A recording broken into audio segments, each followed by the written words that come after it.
உண்மையாக ப்ராக்டிக்கலாக பேசணும்னா அது தேர்தல் சார்ந்து தான் நகருது.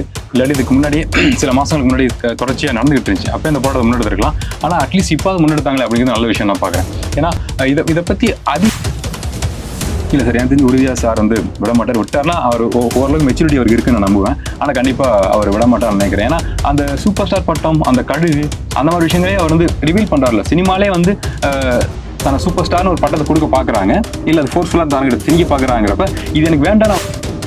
எஸ் சார், அவரோட பர்சனல் லைஃப் அதான் சார், பொதுவாக பர்சனல் லைஃப் பற்றி பேச விருப்பமே கிடையாது. ஆனால் அவர் அதை வெளிப்படையாக சொல்கிறாருல்ல, ஏதோ சொல்ல வர்றார் சொசைட்டிக்கு. இல்லைனா அது நமக்கு புரியாமலாம் கிடையாது. ஒர்த்து இல்லை அப்படின்னு சொல்கிறீங்கன்னா அது உங்கள் தனிப்பட்ட வாழ்க்கை, அது வெளியிலே வரல, அது உங்கள் தனிப்பட்ட விருப்பம் அப்படின்னா அது உண்மைன்னா அது உண்மை.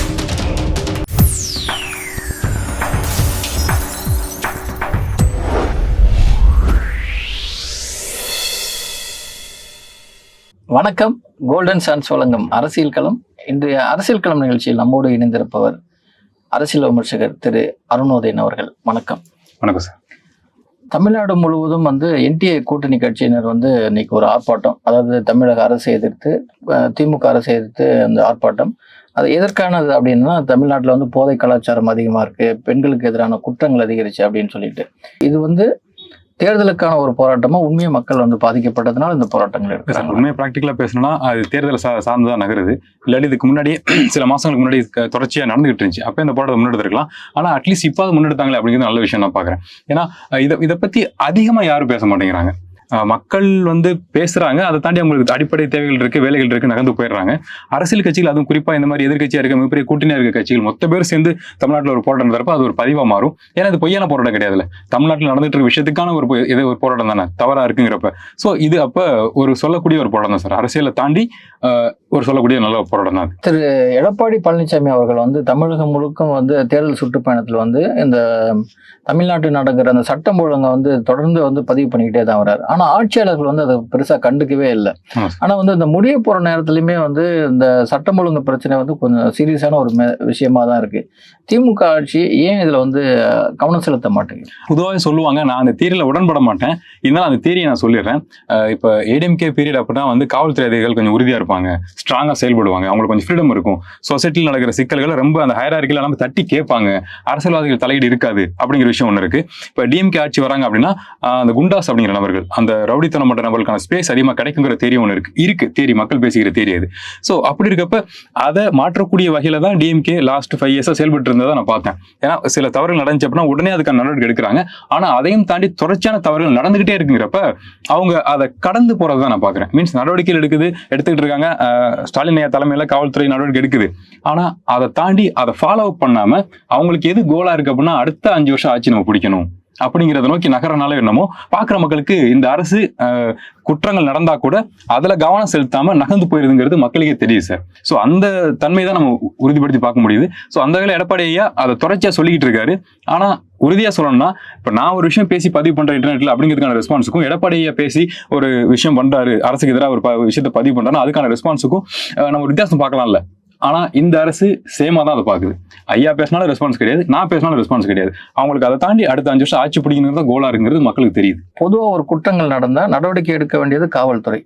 ஆனா இன்னைக்கு ஒரு செய்தி நம்ம பார்க்க முடியுது, காவல்துறையோட உயர் அதிகாரி, அதாவது எஸ்பி ரேங்கில் இருக்கிற ஒருத்தர் தனக்கு கீழே பணிபுரியும் ஒரு பெண் காவலர் வந்து பாலியல் வன்கொடுமை பண்ணதா ஒரு தகவல். அதற்கு உடனடியாக இன்னொரு பெண் அதிகாரியும் இருந்திருக்காங்க. அப்படிங்கும்போது இதெல்லாம் எந்த அளவுக்கு கெட்டு போயிருக்கு அப்படிங்கிறத நம்ம எடுத்துக்கலாம். மனிதர்களுக்குள்ள அந்த மிருகத்தன்மை இருக்கு, டார்க்கான விஷயங்கள் இருக்கு சார், அதை என்னால ஈஸியா உணர முடியும். அப்படி இருக்கப்ப அதிகாரத்தில் உள்ள நபர்கள்கிட்ட இந்த மாதிரியான ஒரு எண்ணம் இருக்கு, தாட் ப்ராசஸ் இருக்கு அப்படின்னா அதை நினைக்கிறப்ப எனக்கு மனசு பதறுது. அதுவும் நம்ம சில இடங்களில் பதிவு பண்ணிருக்கோம், அது ரியாலிட்டி. அதை சொன்னாங்கன்னா சில சமயம் பெண்களே கோவப்படுவாங்க. ஆனா அதான் உண்மை. இந்த சொசைட்டில பெண்களுக்கு எதிராக ஆண்கள் இருக்காங்களா, மிருகங்கள் இருக்காங்கிட்ட 100% உண்மை. அதை நான் அடிச்சு சொல்லுவேன், ஆபத்து தான். அதே சமயம் அதுக்கு சின்னதா ஒரு என்ன சொல்றது, அந்த விஷயங்களுக்கு சப்போர்ட் பண்ற மாதிரி பெண்களும் பெண்களுக்கு எதிரியா இருக்காங்க. இதோட உதாரணம் வேற என்ன சார் இருக்கு? காவல்துறையில இருக்க ஒரு பெண் அதிகாரிக்கு சிக்கல், அதுக்கு உடந்தையா இருக்கிறது ஒரு பெண் அதிகாரி அப்படின்னா இதுல என்ன சார், நம்ம உத்து பாக்குறப்ப ஏதோ ஒரு ஃபேவரிசம் இருக்கு, ஏதோ ஒரு முன்னேற்றம் இருக்கு இந்த வேலை பண்றதுனால. ஸோ அதனாலதான் இந்த வேலையை பண்றாங்க. பெண்கள் சிக்கல்லாம் காவல்துறை நோக்கி போகலாம், காவல்துறைக்குள்ள இருக்க பெண்களுக்கே சிக்கல் அப்படின்னா இது இப்ப நடக்கல சார், நடந்துகிட்டு இருந்திருக்கு, பல வருஷம் நடந்துகிட்டு இருந்திருக்கு. இப்ப நம்ம பேசிட்டு இருக்க இதே சமயத்துல கூட நடந்துகிட்டு இருக்கும் பெண்களுக்கு, காவல்துறையில் இருக்க பெண்கள் நடந்துகிட்டு இருக்கும். சோ இதை உடைச்சு பேசுறது யாரு, இதை உடைச்சு பேசினா என்ன சிக்கல் வரும், ஏன் பயப்படுறாங்க, இந்த விஷயம் ஏன் இப்பதான் தெரிய வந்திருக்கு, இதுக்கு முன்னாடி ஸ்ட்ரைட்டா போய் அப்ரோச் பண்ணிட்டாரா, ஸ்டெப் பை ஸ்டெப்பா அந்த வேலையில் இப்போ ஒரு மிருகம் பண்ணிருக்கும்ல, காவல்துறையில் இருக்கவங்க பண்ணிருப்பாங்கல்ல, அந்த நபர் பண்ணிருப்பார்ல, அதையே அவங்க ஓப்பன் அப் பண்றதுக்கான ஸ்பேஸ் எங்கேயும் கிடைக்கல. அவங்க எங்கெங்கெல்லாம் போய் முறையிட்டு இருப்பாங்க, இல்ல முறையிறதுக்கு பயமா, இந்த ஸ்பேஸ் ஏன் நமக்கு இருக்கு அப்படின்னா அது ஓகே சார். காவல்துறையில் இருக்க பெண்களுக்குமே இந்த சிக்கல் இருக்குன்னா அப்ப யாருக்கு தான் பாதுகாப்புங்கிற கேள்வி வருது இல்லை சார். ஸோ அதனால பொதுவான சில இன்டர்வியூ சொல்றது, காவல்துறை அதுவும் தமிழ்நாட்டில் காவல்துறை இருக்கிறது ரொம்ப ரொம்ப சிரமம், அவங்களுக்கான கவுன்சிலிங் பீரியடுகளை கொடுக்கறது நல்லதுன்னு எனக்கு தோணுது சார். ஒரு தமிழ்நாட்டோடைய சூப்பர் ஸ்டார் திரு ரஜினிகாந்த் அவர்கிட்ட இருந்து ஒரு அறிக்கை வந்திருக்கு. காலம் பேசாது ஆனால் காத்திருந்து பதில் சொல்லும் அப்படின்னு ஒரு முக்கியமான ஒரு அறிக்கை வந்திருக்கு. இந்த அறிக்கை வந்து எதற்காக அப்படின்னா, சில நாட்களுக்கு முன்பு வந்து டிவிகேவுடைய முக்கிய பொறுப்பு இருக்கிற திரு ஆதவ அர்ஜுனா வந்து ரஜினிக்கு வந்து ஒரு மன வலிமை இல்லை, அது எங்க தலைவர் விஜய்க்கு தான் இருக்கு அப்படின்னு அந்த பேசினதை ஒட்டி இந்த அறிக்கை வந்து வந்திருக்கு. ரஜினி சாரோடைய இந்த ஸ்ட்ராங்கான அந்த மெசேஜ் டிவிகேக்கு என்ன சொல்லுவார்? சார் சிம்பிள் தான் சார். என்னோட வயசுக்கு நான் பார்த்த வரைக்கும் பாட்ஷா அப்படிங்கிற படம் வந்து நான் வியந்து பார்த்த படம். இப்போ எனக்கு ஞாபகம் இருக்கு, அந்த பேரை சொன்னா எனக்கு கூசம்ஸ் ஆகுது. அப்ப ரியாலிட்டி எனக்கு தெரியாது, ஆனா கேள்விப்படுறப்பதான் தெரியுது அவர் சினிமாவில் மட்டும் அப்ப ஹீரோவா இல்ல, தமிழ்நாட்டில் ரியல் லைஃப் ஹீரோவா இருந்திருக்காரு. அந்த நேரத்துக்கு மக்கள் சப்போர்ட் பண்ணிருக்காங்க. அவர் நினைச்சிருந்தா சிஎம் ஆகிறதுக்கான பாசிபிலிட்டிஸ் நிறையவே இருந்திருக்கு. அந்த நேரத்துல அதை கடந்து ஒரு மனுஷன் வந்து இல்ல இது இப்ப வேணாம்னு சொல்லி நகர்ந்து வராரு, அடுத்தும் படங்கள் நடிச்சிட்டு இருக்காரு, தமிழக அரசியல்ல தனக்கான இடத்த கிடைச்சும் அதை தள்ளி நின்று இயங்குறாரு அப்படிங்கிறப்ப அவரோட வேல்யூ என்னங்கிறது நமக்கு புரியுது, அவரோட தைரியம் என்ன அப்படிங்கிறது நமக்கு புரியுது. சோ அப்படி இருக்கப்ப அவரை பத்தி ஆதவ அர்ஜுனா சார் வந்து இந்த மாதிரி விஷயங்கள் எடுத்து வைக்கிறது அடிப்படையில் நான் வந்து முட்டாள்தனம் சொல்லுவேன். இப்படி முதல்ல பேசிருக்கவே கூடாது, அது தவறு. அதுக்கு உடனே மன்னிப்பு கேட்டிருக்கலாம். ஏன்னா சில சமயம் வார்த்தைகள் வந்துடுறது சாதாரணமான விஷயம் தான், அதுக்கு உடனே மன்னிப்பு கேட்கறதுக்கான சாய்ஸ் நமக்கு இருக்கு. சோ அதை அவர் பண்ணவே இல்லை. சோ அப்படி இருக்கப்ப ரஜினி சாரே இதை பேசுறாரு அப்படிங்கிறப்ப அவரோட மேன்மைத்தன்மை தான் அதுல வெளிப்படுது நான் சொல்லுவேன். ஏன்னா இது உண்மைக்கு புறமான செய்திங்கிறத பதிவு பண்றாரு சாப்பிட்டா. அதை தாண்டி அவரோட மெச்சூரிட்டி லெவலுக்கு ஒரு வார்த்தை பயன்படுத்துறாரு சார், காலம் பேசாது காத்திருந்து பதில் சொல்லும். இதுக்குள்ள எல்லாம் முடிஞ்சு சார். ஏன்னா ஒரு தவறான விஷயம் பண்றோம் அப்படின்னா காலம் வந்து கூட இருந்து தப்பு பண்ணிட்டு இருக்கத்தாங்க, இது ரொம்ப தப்பா இருக்குன்னு சொல்லாது, பதில் சொல்லிடும், ஸ்ட்ராங்கா பதில் சொல்லிடும். ஸோ அப்படி இருக்கப்ப எலெக்ஷன் நோக்கி நகர்றாங்க. ரஜினி சாரோட ஃபேன்ஸுமே அவரை வந்து அரசியலுக்கு வருவார்னு எதிர்பார்த்திருந்தாங்க. அப்புறம் சார் சொன்னதை கேட்டுட்டு இப்போ அமைதியா இருக்காங்க. ஸோ அப்படி இருக்கப்ப அவங்களுடைய ஓட் பேங்க் இருக்கு, ஓட்டர்ஸ் இருக்காங்க. ஸோ அவங்கள சில பேருக்கு விஜய் சார் பிடிக்கலாம், ஒரு ஆப்ஷனா இருக்கலாமே கூட நினைக்கலாம். ஈவன் அவங்களுக்குள்ள உள்ள கிளாஷை தாண்டி இந்த பையன் என்னதான் பண்றாருன்னு பார்க்கலாமே அப்படிங்கிற ஒரு ஐடியாவுக்கு ஓட் பண்றதா கூட இருந்திருக்கலாம். அதை வந்து ஆதவ அர்ஜுனா சார் காலி பண்ணிட்டாரு நான் சொல்லுவேன். எனக்கு தெரிஞ்சு அடிச்சு சொல்றேன், ஸ்ட்ராங்கான ரஜினி சார் ஃபேன்ஸ் யாருமே ஹார்ட் கோர் ஈவன் பிடிச்சவங்க கூட டிவிக்கு ஓட் பண்ண மாட்டாங்க சாலிடா. ஈவன் அவங்க கூட்டணிக்குள்ள போனா கூட அந்த கூட்டணி ஓட் பண்ண மாட்டாங்க. ஏன்னா அந்த மாதிரி வார்த்தையை அவர் வந்து பயன்படுத்துவார். இப்போ மன்னிப்பு கேட்கல, இனிமே மன்னிப்பு கேட்டா கூட அந்த மன்னிப்பு வேல்யூ இல்லைன்னு நான் சொல்லுவேன். ஏன்னா ரஜினி சாரையும் விஜய் சாரையும் கம்பேர் பண்றதுங்கிறது என்ன சொல்றது, ஒரு மெச்சூரான ஒரு யோகியையும் ஒரு சின்ன குழந்தையையும் கம்பேர் பண்றது சமம். ஸோ அவ்வளவு அறிவு தான் அந்த கிராமங்களை சொல்லுவாங்க, அந்த கூறு அப்படின்னு, அவ்வளவு கூறு தான் ஆதவ அர்ஜுனா சாருக்கு இருக்குன்னு நான் நினைக்கிறேன்.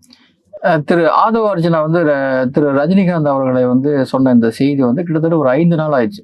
5 நாளுக்கு பிறகு எதிர்கட்சி தலைவராகட்டும் இல்ல மற்றவங்களா இருக்கட்டும் வந்து இப்போ வந்து அதுக்கு வந்து ஆதவ அர்ஜுனா வந்து மன்னிப்பு கேட்கணும்னு சொல்றதுக்கு காரணமே என்ன? அதான் சார், இப்போ பொலிட்டிக்கல் ப்ரெஷர் நம்ம பாக்குறோம், அது பெருசா போயிட்டு இருக்கு. ஏன்னா இப்ப விஜய் சார் வந்து டெல்லி போயிட்டு வந்திருக்காரு, அங்க என்ன நடக்குது அப்படிங்கிறது நமக்கு கிறிஸ்டல் கிளியரா தெரியல அப்படின்னாலும் ஏதோ ஒரு சிக்கல் இருக்கு அப்படின்னு தெரியுது, முரண்பாடுகள் இருக்கு அப்படின்னு தெரியுது. சோ அந்த நேரத்துல இப்ப எதிரான விஷயங்கள் அமைஞ்சிருக்கு. இப்ப இந்த எதிரான விஷயத்தை இப்பதான் பதிவு பண்ணணுங்கிறது தான். ஏன்னா நினைச்சிருந்தா அன்னைக்கே சொல்லிருக்கலாம், ஏன்னா நமக்கே தெரியுது தப்புன்னு. சோ அப்படி இருக்கப்ப ரஜினி சார் வந்து தமிழகத்துல இருக்க அரசியல் எல்லாருக்குமே கிட்டத்தட்ட ஒத்த வயசை கொண்டவங்க தான், நண்பர்னு சொல்லி தான் சொல்லுவாங்க. சோ அப்படி இருக்கப்ப தன்னோட நண்பரை ஒருத்தர் வந்து அவமானப்படுத்துறாரு, அரசியல் ரீதியாக அவமானப்படுத்துற வார்த்தைகள் மூலம் அப்படின்னா உடனே எதிர்க்கிறதுக்கு தாராளமா சொல்லியிருக்கலாம், அறிக்கை விட்டுருக்கலாம். அதை ஹோல்டு பண்ணி அவங்க இப்ப சொல்றாங்க அப்படின்னா அதன் பின்னாடியும் அரசியல் இருக்குன்னு தான் நான் பாக்குறேன். திரு ரஜினிகாந்த் அவர்களுடைய இந்த அறிக்கை வந்து டிவிகேக்கு வந்து ஒரு பெரிய சேதத்தை வந்து கண்டிப்பா ஏற்படுத்தும் அப்படிங்கிற ஒரு சூழ்நிலையில திரு விஜய் அவர்கள் இதுக்கு எதனா மறுப்பு அறிக்கை விடுவாரா, இல்லைன்னா இதுக்கு இந்த நிகழ்ச்சி சம்பந்தமா இந்த செயல் சம்பந்தமா எதனா அறிக்கை விடுவாரா? இல்ல சார், எனக்கு தெரிஞ்சு உறுதியா சார் வந்து விட மாட்டார். விட்டார்னா அவர் ஓரளவுக்கு மெச்சூரிட்டி அவருக்கு இருக்குன்னு நான் நம்புவேன். ஆனா கண்டிப்பா அவர் விட மாட்டார்னு நினைக்கிறேன். ஏன்னா அந்த சூப்பர் ஸ்டார் பட்டம், அந்த கழுகு, அந்த மாதிரி விஷயங்களே அவர் வந்து ரிவீல் பண்றாருல. சினிமாலே வந்து தன சூப்பர் ஸ்டார்னு ஒரு பட்டத்தை கொடுக்க பாக்குறாங்க, இல்ல அது ஃபோர்ஸ்ஃபுல்லா தனக்கிட்ட திணிக்க பாக்குறாங்கிறப்ப இது எனக்கு வேண்டான்னு அவர் சார் சொல்லலையே. பல இடங்களில் சாலிடா நின்னார்ல, அதுக்கு தகுதியான தான் நான்கிற மாதிரி நின்னார்ல. சூப்பர் ஸ்டார் கூடவே இருக்கப்ப, இண்டஸ்ட்ரியில இருக்கப்ப, சர்வே ஆயிட்டு இருக்கப்ப, அவரோட டேலண்ட்டை காமிச்சிட்டு இருக்கப்போ இவர் நான் சூப்பர் ஸ்டார் ஆக போறேங்கிற ஒரு விஷயத்தை அலோவ் பண்ணார்ல. அப்படி பேசாதீங்கன்னு சொல்லவே இல்லை. சோ அப்படி இருக்கப்ப சார் வந்து ரஜினி சார் வந்து பாலிடிக்ஸ் வரன்னு இருந்தாரு, இப்போ பாலிடிக்ஸ் இல்லை. சோ நான் வந்துட்டேன் அப்படிங்கிற மோட்ல தான் அவர் இருக்காரு தவிர மற்றபடி இந்த கம்பாரிசனே தப்புங்கிற சிந்தனை அவருக்கு இல்லை. அப்படி அவருக்கு அந்த சிந்தனை இருந்திருந்தா அவர் கூட பழகிற ஆதவ அர்ஜுனா சார் இந்த வார்த்தையை விட்டுருக்க மாட்டார். ஸோ ரஜினி சார் மேல விஜய் சாருக்கு அளப்பரிய மரியாதை இருக்கு. ஸோ அப்ப நம்ம இந்த வார்த்தையை தெரியாம கூட விட்டுறக்கூடாதுன்னு பேசியிருக்க மாட்டாரு. அந்த மாதிரி விஜய் சார் பண்ண மாட்டாரு. எனக்கு தெரிஞ்சு இதுக்கு அந்த மன்னிப்போ இல்ல வருத்தமோ தெரிவிக்க மாட்டாருன்னு நான் நினைக்கிறேன். திரு ரஜினி அவர்கள் வந்து இதுல வந்து முக்கியமா இன்னொரு விஷயம் வந்து என்ன மென்ஷன் பண்றாருன்னா, அவருடைய இந்த அறிக்கைக்கு வந்து ஆதரவா வந்து அறிக்கை விட்டது வந்து முழுக்க முழுக்க எதிர்கட்சியில் இருக்கிற கூட்டணிகள். ஆமா சார். அதை தாண்டி வந்து திருமாவளவன் கம்யூனிஸ்ட் எல்லாம் வந்து பேசியிருந்தாலும் ஆளுங்கட்சி இது சம்பந்தமா எதுவுமே ஒரு அறிக்கையோ இல்ல கண்டனமே தெரிவிக்காத காரணம் என்ன? ஆமா சார். இதுக்குள்ளேயும் அரசியல் தான் சார் இருக்குது முழுக்க முழுக்க. இப்ப இந்த குழப்பங்கள் அந்த ஓட் பேங்க்னு ஒன்று இருக்குல்ல சார், அதுல அவங்க என்ன நினைக்கிறாங்கன்னா ரஜினி சாரோட ஓட் பேங்க் அப்படிங்கிறத தாண்டி மீன்ஸ் டிஎம்கேக்கு சாலிடான ஓட் பேங்க் ஒன்று இருக்கு. அவங்களோட பொதுவான மீட்டிங்ல ரஜினி சார் வந்து பங்கெடுத்துக்கிறாரு. அதுலேயே ஒரு இணக்கமான போக்கு நிலவுதுங்கிறது நமக்கு தெரியுது. அதை தாண்டி அவங்க ரஜினி சாருக்கு இப்ப சப்போர்ட் பண்ண வேண்டிய தேவை இல்லைன்னு அவங்க நினைக்கிறாங்க சார். ஏன்னா அவங்க அதை பதிவு பண்ணா வேல்யூ தான் ஸ்டில். ஆனா அதை தாண்டி நிறைய வேலைகள் இருக்குன்னு அவங்க அதை கடந்துதான் போறாங்கன்னு நான் பாக்குறேன். அது அவங்களுக்கு தேவையில்லைன்னு நினைக்கிறாங்க. திரு ரஜினி அவர்கள் வந்து வெளியிட்ட அந்த அறிக்கையில முதல் வரியில என்ன சொல்றேன்னா, தாவேகா தலைமை பொறுப்பில் இருக்கும் திரு ஆதவ அர்ஜுனா அப்படின்னு அந்த மென்ஷன் பண்றாரு.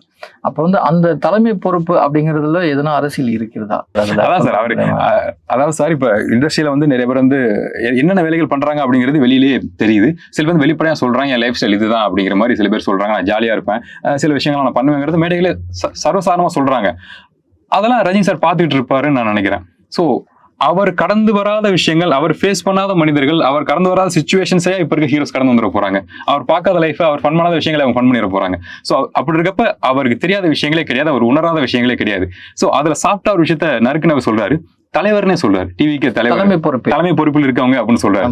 சோ அப்ப தலைமை பொறுப்பு யாருங்கிறது அவர் தெரியும். அப்ப உறுதியா இந்த அறிக்கையில இது எல்லாரும் படிப்பாங்கன்னு தெரியும். சோ தலைமை பொறுப்புல இருக்கவர்னு சொல்லி பதிவு பண்றாருன்னா யார் தலைமையில இது இயங்கிட்டு இருக்கு, யார் இதை டாமினேட் பண்றா அப்படிங்கறத மிக சாஃப்டா அடிச்சுட்டு போறாரு. இது யாருக்கு புரியணும் அவங்களுக்கு புரியுங்கிறது தான். எல்லாருக்கும் புரியணுங்கிறது ரஜினி சாரோட ஸ்பீச் கிடையாது. மீன் சொல்லுவாங்க சாஃப்டா பேசுவாருன்னு. ஆனா எனக்கு தெரிஞ்சு கமல் சாரோட டீட்டெயிலா அவர் நினைச்சா பயங்கரமா பேச முடியும். அதோட வெளிப்பாடு தான் இந்த அறிக்கை. சிபிஐ வரலாற்றிலே இல்லாத அளவுக்கு விசாரணைக்கு போனவர் வந்து கார்ல ஏறி டாடா காட்டிட்டு வந்த ஒரு காட்சியை நம்ம பார்க்க முடியுது. அந்த உற்சாகம் வந்து என்ன சொல்ல வர்றார் விஜய்? இல்ல சார், இது உற்சாகமாவோ பிரைஸ் பண்ற மாதிரியும் என்னால துளியும் பார்க்க முடியல சார். எனக்கு உண்மையா விஜய் சார் ரொம்ப பிடிக்கும். அவர் ஏதோ ப்ரெஷர்ல இருக்காரு, நான் வந்து ஒன்றும் இல்லை, நான் ஹாப்பியா தான் இருக்கேன், ஒன்றும் பயப்படாதீங்க தன்னோட ஃபாலோவர்ஸுக்கு சொல்றாருங்கிறதெல்லாம் ஓகே, அவங்க ஃபாலோவர்ஸ் செலிப்ரேட் பண்றாங்கிறது ஓகே சார். ஆனா இது எல்லாமே எதுக்காக நடக்குது, எந்த சம்பவத்துக்காக இந்த விஷயம் நடக்குது அப்படின்னு பார்த்தா அப்பாவி மக்களோட உயிரிழப்பு, குழந்தைங்களோட உயிரிழப்பு, அதுக்கு தான் இது நடக்குது. ஸோ அப்படி இருக்கப்ப அது சம்மந்தமா தான் சார் போறாரு. இந்த விஷயத்துக்கு காரணமே அவர் தான் சொல்லி விஷயம் நடந்துகிட்டு இருக்கு. ஸோ அப்ப அதுல இருந்து வெளில வரப்ப இது ஒரு சோக சம்பவத்துக்கான விஷயத்துக்கு தான் சார் போயிருக்காரு, விசாரணைக்காக போயிருக்காரு. அப்ப நீங்க வந்து எஞ்சி நின்று அந்த பிளாக் ஷர்ட் ஒயிட் ஷர்ட் ஏதோ ஷர்ட்லாம் சொல்லி அதெல்லாம் சொல்றாங்க, குறியீடுங்கிறாங்க. எனக்கு புரியல அது எப்படி, எதுக்காக அந்த வேலையை அவர் பண்றாருன்னு எனக்கு தோணுது சார். ஏன்னா இழப்புக்காக போயிருக்க ஒருத்தவர் நான் ஒன்றும் இல்லை, எனக்கு ஒன்றும் இல்லை, நான் ஹாப்பியாக தான் இருக்கேன், நீங்க ஹாப்பியா இருங்கன்னு சொல்றதுக்கான தேவை என்ன இருக்கு? ஸோ அப்போ அவ்வளவுதான் உங்களுக்கு புரிதலா? சரி உங்க தலைவர் தான் அப்படி பண்றாரு அப்படின்னா நீங்களாவது ஒரு மாற்றுக்கருத்து சொல்லணும்ல சார், இது இப்படி நீங்க பண்ணாதீங்க. ஏன்னா எப்படினாலும் மிஸ் ஆனது நம்ம ஆட்கள், நமக்கு ஓட்டு போட வந்தா, நம்மளை ரசிக்க வந்தா, உங்களை ரசிக்க வந்த ஆட்கள், குழந்தைகள் என்னன்னு தெரியாம இப்ப இந்த பூமியில அந்த குழந்தைகள் இல்ல, போட்டோ மட்டும் தான் வீட்டுல இருக்கும். அப்படி இருக்கப்ப நீங்க இப்படி கை காமிச்சிட்டு வர்றது தப்பு சார், இதை பண்ணக்கூடாது அப்படின்னு நீங்க சொல்லலாமே, ஒரு மாற்றுக்கருத்து சொல்லலாமே. இது தப்பு இல்லையா, நியாயமானது தானே. இது எதையுமே சொல்லாம நீங்க செலிப்ரேட் பண்றீங்க, பாருங்க பிளாக் ஷர்ட் போட்டு கை காமிச்சிட்டாரு, ஹாப்பி தான் தலைவர்னு சொல்லி நீங்க ஷேர் பண்றீங்கன்னா என்ன மனநிலையில நீங்க இருக்கீங்க, என்ன மனநிலையில உங்க தொண்டர்கள் இருக்காங்கிறது நினைச்சு பார்க்கறப்ப ரொம்ப பயமா இருக்கு எனக்கு. தமிழ்நாட்டுடைய தூய சக்தி, அது மட்டும் இல்ல நாங்க தான் ஆக்க சக்தி அப்படின்னு சொல்ற திரு விஜய் அவர்கள் இது வரைக்குமே வந்து அந்த கரூர் மட்டும் இல்லை மற்ற கூட்டங்களில் கூட இறந்து போனவங்களுக்கு வந்து ஒரு இரங்கலோ இல்லை நேரடியாக போய் சேர்ந்து ஒரு ஆழ்ந்த வருத்தமாக தெரிவிக்கல. அது மட்டும் இல்லாமல் தன்னுடைய வாழ்க்கையில் குறிப்பாக சொல்லணும்னா தன்னுடைய மனைவி மீது வந்து தொண்டர்கள் வைக்கிற அந்த விமர்சனத்துக்கும் ஒரு மறுப்பு அறிக்கை கொடுக்கல. அது மாதிரி ஊடகங்கள் வந்து பல்வேறு ஊடகங்கள் வந்து இதெல்லாம் ஒரு பேசணும், இந்த விஷயத்துக்கெல்லாம் அமைதியாக இருக்கணும், இந்த விஷயத்துக்கு கண்டிப்பாக பேசியாகணும் அப்படின்னு சொல்கிற விஷயத்துக்கு எதுவுமே மறுப்பு சொல்லாமல் வந்து கடந்து போகிறாரு. ஏன்னா இப்போ திருசாமி மேட்டராக இருக்கட்டும், அது வந்து மக்களுக்கான மெசேஜ்னு தான் சொல்கிறாரு, அது தவறுன்னு அவர் உணரல. இப்படி எல்லா விதத்துலையுமே வந்து ஒரு குரல் கொடுக்காத, ஒரு அநீதிக்கு பேசாத ஒரு தலைவர் வந்து ஆக்க சக்தியா இல்ல அழிவு சக்தியா இருப்பார்? இல்ல பேரழிவுன்னு நான் சொல்லுவேன் சார். எனக்கு இந்த வார சொல்ல கஷ்டமா இருக்கு விஜய் சார் பார்த்தீங்கன்னா, அவரோட வாய்ஸ் எனக்கு ரொம்ப பிடிக்கும். அவர் படங்களை பாட்டு போனா நான் பிரேக் டவுன்லாம் பண்ணியிருக்கேன். அந்த வாய்ஸே அவ்வளோ பாசிட்டிவான வாய்ஸ். ஸோ அவரை பத்தி இப்படி பேச எனக்கு கஷ்டமா இருக்கு. இருந்தாலும் அவர் அந்த பயன்படுத்துற அந்த டேக் இருக்குல்ல சார், தூய சக்திங்கிறது, எஸ் நம்ம நேரடியாக கேள்வி எடுத்து வைக்கலாம் அவங்க ஃபாலோவர்ஸ் கிட்ட, இல்லை அந்த டீம் கிட்டேயே, ஐடி டீம்லாம் இருப்பாங்கல்ல, எதை பேஸா வச்சு நீங்க உங்களையே தூய சக்தின்னு சொல்றீங்க? ஏதாவது ஒரு பாயிண்ட் சொல்லுங்களேன். தூய சக்திங்கிற ஒரு சக்தி, ஒரு சோல் என்ன பண்ணும்? எல்லாருக்கும் நல்லதுதான் பண்ணும், பாசிட்டிவான விஷயங்கள் தான் பரப்பும். நீங்க பாசிட்டிவான விஷயங்கள் என்ன பண்ணிட்டீங்க? பர்சனலை பத்தி நான் பேச வேணாம், ஸ்டில் அது சொசைட்டில இம்பாக்டை உண்டாக்குது. ஒரு பர்சனல் லைஃப் அவரோடது. அது இந்த சொசைட்டிக்கு பொருந்தாத ஒண்ணா இருக்கு, பெண்களுக்கு பொருந்தாத ஒண்ணா இருக்கு. ஈவன் ஒரு அப்பா பாக்குறாரு, தன்னோட பெண் குழந்தை வச்சிருக்க ஒரு அப்பா பாக்குறாரு, அது தப்பு தானே அந்த பையன் பண்றது அப்படிங்கிற மூலம் தான் சொசைட்டிக்கு எதிரா அது இருக்கு. சோ குடும்பத்துக்குள்ள விஜய் சாருக்கு ஓட் பண்ற நபர்களுக்குள்ளே குழப்பங்கள் வருது இந்த இஷ்யூ நடந்ததுக்கு அப்புறம். அதை தாண்டி இந்த இழப்பு நடந்து போச்சு, கரூர் சம்பவம் நடந்து போச்சு, அதுக்கு நீங்க ரியாக்ட் பண்ண விதம் ஒண்ணு இருக்கு, போகவும் இல்ல. அதை தாண்டி எக்ஸ்ட்ரீமா நான் ஒன்று சொல்றேன், சோஷியல் மீடியால முன்னாடி என்ன நடக்கும்னா Ajith sir fans Vijay sir fans சொல்லி சண்டை போடுவாங்க, பட சம்பந்தமா தான் இருக்கும், அதுலேயே வார்த்தைகள் மிக மோசமா எடுத்து வீசுவாங்க. ஓகே, சினிமாக்காக புரியாம பண்ணிட்டு இருக்காங்க, வளர்ந்தா கல்யாணம் ஆனா குழந்தை பார்த்தா புரிஞ்சு போயிடும், வேலையை பார்க்க போயிடுவாங்க நம்ம நினைச்சிட்டு இருந்தோம். ஆனா இப்ப அரசியல்ங்கிறப்ப நமக்கு அது லைஃப்ல தொடர போகுது சார், எனக்கும் உங்களுக்கும் எல்லாருக்கும் தொடர போகுது. அப்ப அதை பத்தின விவாதங்களை முறையா சோஷியல் மீடியால பேசுவோம். அப்பவும் நீங்க அதே மென்டாலிட்டியில வந்து அசிங்கமான வார்த்தைகள் பேசுறது, தரக்குறையான வார்த்தைகள் பயன்படுத்துறது ஒண்ணு இருக்குல்ல சார், ஃபேக் ஐடியில வந்துட்டு அது ரொம்ப நமக்கு கஷ்டமா இருக்கு. அது பயங்கர கோபத்தை உண்டாக்குது. தூய சக்திக்கான எந்த அடையாளமே இது இல்லையே. உங்க தலைவர் தூய சக்தின்னு உங்களுக்கு சொல்றாருன்னா நீங்க தூய சக்தியை தானே வெளிப்படணும், அந்த ஆற்றல் தானே வெளிப்படணும். எப்பா நம்ம அவங்க தலைவர் பத்தி குறைகள் வச்சா கூட அவங்க கண்ணியமா கேள்வி எழுப்புவாங்க, ஏன் அப்படி குறை சொல்றீங்க, அதுக்கான காரணத்தை சொல்லுங்களேன் அப்படின்னு கேட்பாங்கன்னா அது கரெக்ட். நீங்க எல்லாரும் தூய சக்தி. அசிங்கமா திட்டுவீங்க, ஃபேமிலியை திட்டுவீங்க அப்படின்னா நீங்க எப்படி தூய சக்தி ஆவீங்க? ஆக்சுவலா தூய சக்தி அவங்க கிடையாது சார், அவங்க தப்பான டேக் பயன்படுத்திட்டு இருக்காங்க, அவங்க பேரழிவுக்கான ஒரு ஆரம்பத்தை உண்டாக்கிட்டு இருக்காங்க. ஆனா டிவிகே தொண்டர்கள் வந்து என்ன சொல்றாங்கன்னா, அண்ணன் எது செஞ்சாலும் எங்களுக்கு பிடிக்கும். அதாவது அந்த தொண்டர்களுடைய சில பேட்டிகள்லாம் நீங்க பார்க்கும்போது உங்களுக்கு இப்படி கூட தொண்டர்கள் இருப்பாங்களா, மனைவி இல்லைன்னா நாங்க மனைவியா இருப்போம், ஸ்டாலினுக்கும் அவங்களுடைய மனைவிக்கும் வந்து சொல்லிதான் நடக்குது, இப்படி வந்து பையனை வந்து இது பண்றது, இப்படிலாம் பேசும்போது இது எதுக்குமே வந்து ஒரு அறிக்கை, இது என்னோட பர்சனல், நான் பாத்துக்கிறேன் அப்படிங்கிற மாதிரி சொல்லலாம். ஆனா அவர் பர்சனலா இன்னொரு விஷயம் என்னதுன்னா ஒர்த் இல்லைன்னு சொல்லிட்டு போறாரு. தன்னுடைய 27 வருஷம் வாழ்க்கையே வந்து ஒருத்தர்லன்னு வந்து பொது வலையில வந்து பதிவு பண்றாரு. இவருதான் வந்து இளைஞர்களுக்கு வந்து ஒரு எடுத்துக்காட்டா இருக்க போறாரா? எஸ் சார், அவரோட பர்சனல் லைஃப் அதான் சார், பொதுவாக பர்சனல் லைஃப் பத்தி பேச விருப்பமே கிடையாது. ஆனா அவர் வெளிப்படையா சொல்றாருல்ல, ஏதோ சொல்ல வர்றாரு சொசைட்டிக்கு ஹிடனா, அது நமக்கு புரியாமலாம் கிடையாது. ஒர்த்து இல்லை அப்படின்னு சொல்றீங்கன்னா அது உங்க தனிப்பட்ட வாழ்க்கை, அது வெளியிலே வரல, அது உங்க தனிப்பட்ட விருப்பம் அப்படின்னா அது உண்மைன்னா உண்மைதான். ஆனா ஒரு நடிகரா இருக்கப்ப அது ஒருத்தர் இல்லைங்கிறது கரெக்ட், நீங்க பண்றது மிஸ் பண்ணிட்டீங்க ஏதோ ஒண்ணு. ஆனா நீங்க அரசியல் கட்சி தலைவரா வரணும்னு நினைக்கிறீங்க, தமிழ்நாட்டு ஆட்சி பண்ணணும், சிஎம் ஆகணும்னு நினைக்கிறீங்க, பொறுப்பு கிடையாது, சிஎம் எனக்கு தமிழ்நாடு வேணும், ஆட்சி பண்ணணும்னு நினைக்கிறீங்க. அப்ப உங்களோட 27 வருஷ கணிப்பு தவறாகுது இல்ல, ஒரு லைஃபே மிஸ் ஆகுது.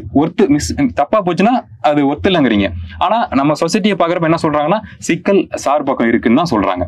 தவறான ஒரு வாழ்க்கை முறை வாழ்ந்தனால தமிழ்நாட்டுக்கு பொருந்தாத வாழ்க்கை முறை அது உலகத்துல அட்ஜஸ்ட் பண்ணிக்கிறாங்க. சோ அப்படி இருக்கப்ப அது இங்க பொருந்தாத ஒண்ணு தானே சார். சோ அதை நியாயப்படுத்தி பேசிட்டு இருக்காரு அப்படிங்கிறப்ப அடிப்படையே குழப்பமா இருக்கு, தப்பா இருக்கு சார், ரொம்ப தப்பா இருக்கு. சமீபத்தில் வந்து லேட்டஸ்டா எடுக்கப்பட்ட சில ஆய்வு முடிவுகள், அதாவது தேர்தல் கருத்து கணிப்புகள் வந்து அதிமுக கூட்டணிக்கு வந்து மிகப்பெரிய சாதகமா இருக்கு, ஆட்சியை வந்து அமைக்கிறதுக்கான பெரிய வாய்ப்புகள் இருக்கு அப்படின்னு பாக்குறோம். அதுல வந்து இந்தியாவோட முன்னணி ஊடகங்கள் எடுக்குது. இந்த சர்வேவை எப்படி பாக்குறீங்க? சார், அது ஊடகங்களோட விஷயங்கள் கூடும் குறையும் மாறும் நேரத்துக்கு ஏற்ற போல.